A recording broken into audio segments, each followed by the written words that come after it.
Hello and welcome to Understanding Websites. In this course, we are going to take a look at how websites talk to your computer and how your computer talks to a website. We're not going to be writing any code today, but we will be exploring requests and responses, which is basically the communication between your computer and a website and how it sort of downloads files from a server and then puts them together and displays your website. Hello, my name is Caleb Tallien. I am a senior web developer. I'm a premium coding instructor. I've taught over 300,000 students how to code, and today I'm going to be your instructor. At the end of this course, you're going to learn how to explore your requests and find your responses from your browser.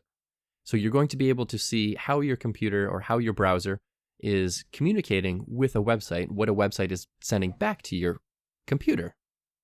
If this interests you, I highly recommend you take this course. This is very, very vital information for anyone who is in web development. Even if you're brand new, it's really good to understand how this works. So if this is something you're interested in, please step in and we'll get started right away.